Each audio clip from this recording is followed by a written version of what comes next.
Hi guys!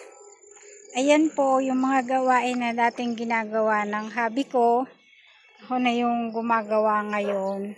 Kasi wala na siya.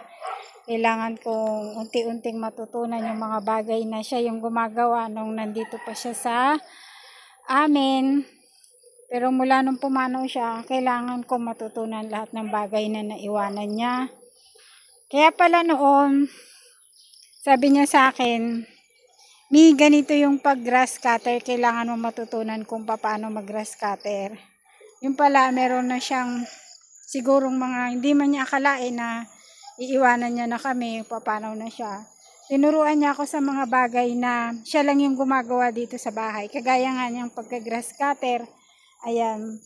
Mabilis naman ko guys matutunan o kaya naman nating gawin kahit tayong mga babae kasi yung grass cutter nga namin ay rechargeable at madali lang siyang gamitin, hindi siya nakakatakot, very safe siyang gamitin kahit babae pwedeng gamitin. Kaya lang nakakalungkot nga lang,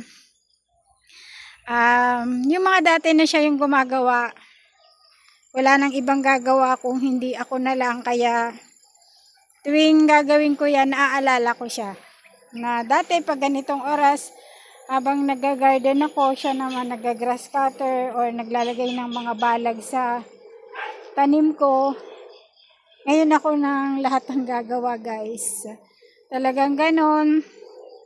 Masakit man pero kailangan kong mag-move on. Kailangan ko tanggapin yung pagpanaw niya para sa tuluyan ikatatahimik ng kanyang kaluluwa.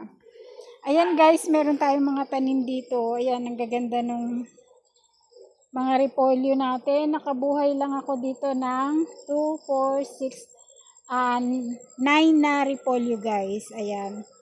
At yung ating mga bagong tanim na ampalaya. Ayan. Bagong tanim pa lang na barang kumbaga nag-uumpisa pa lang ako ulit magtanim. Simula nung pumanaw siya, naka 45 to 50 days na rin naman mula nung pumanaw siya.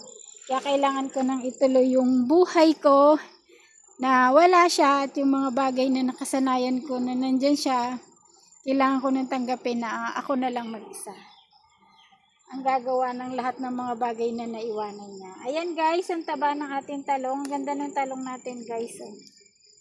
Tatanggalan natin to bukas ng dahon para hindi lahat ng sustansya ay mapunta doon sa sanga niya at maganda yung maging bunga niya. Ayan guys. Ayan, medyo malawak na yung nag-grass cutter ko. Mga 1 oras na ako nag-grass cutter. Thank you for watching guys. See you in my next vlog. Bye-bye.